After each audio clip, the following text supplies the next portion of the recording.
Is that? Oh, Kia, hey.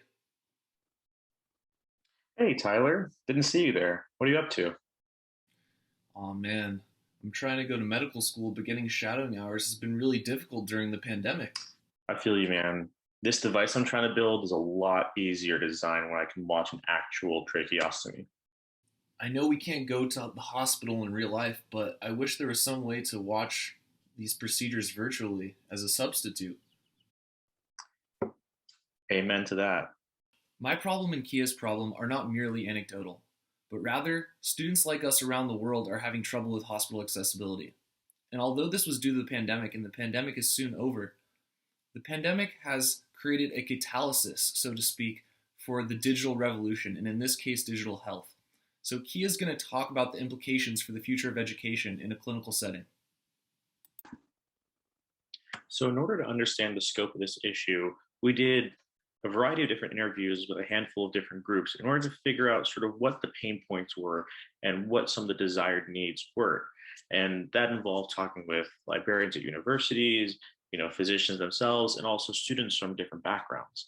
And one thing that we more or less gathered from all different parties was that there was potential, there was interest in having some kind of an accessible library of videos and experiences, which could be a supplement to that clinical setting, not only as a result of the pandemic and pandemic protocols that limits accessibility, but also previously to that, and also something that folks want to see happen in the future going forward. So, we've defined how there's an unmet need in the market. Now, let's look at the competition. Are on the body. So, for example, Pre-health shadowing offers lectures from doctors across a multitude of specialties, and yet it's not interactive, and you don't get a feel for the true clinical setting. visual disabilities and hearing disabilities that a patient might come in with, and how do we frame that? Embodied Labs is unique. They show a VR video as if you were the patient. This video on the right by the University of Arizona School of Medicine shows a virtual reality video. Lastly is perhaps the biggest competition in the market, and that's GitLib. Here you could see that they have a third-person view and a first-person view from the physician, and I'm going to get into why they're the biggest competitors right now.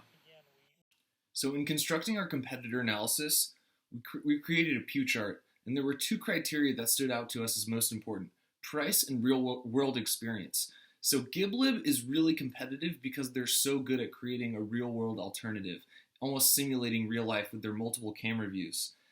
And so that's why we gave them such a good rating. However, we believe we can be competitive with price. Students typically don't pay for money when they shadow for free. So we believe in a low-cost alternative. Thus, with low price and a real-world experience shining through as most important, highlighted in our value proposition, easily accessible, useful, and supplementing what is typically an in-person clinical setting. So, of course, one of the pivotal factors in making sure that we produce a good quality product is making sure that we choose the right cameras to use. So, we had settled on two main perspectives that we're going to use in these videos, one being a third person camera that captures sort of the 360 virtual environment, and then another first person camera, which can then record maybe closer to what's happening at the physician's hands at the interface. And oftentimes there will also be an auxiliary video in the form of an endoscope or a laparoscopic video, and that these can be overlaid on top of that 3D experience. So when we take all those videos and the first person, the third person, sometimes the auxiliary put it together, we end up with something like this. So the first video you see here is a colonoscopy, 360 view is in the corner, you can look around, and there's a first person camera floating above which shows you what the physician sees.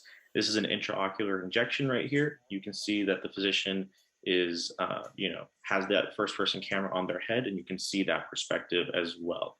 So these are, relatively, run of the mill procedures that we've captured and have been a great launching point for us. And we're looking to continue to build this out. And as we go, also make improvements on the kinds of videos that we're producing here. Wow, Kia, ophthalmology is so cool. I think I want to be an eye doctor. Oh, yeah? I think I know exactly what I need to do now to make a better trach tube.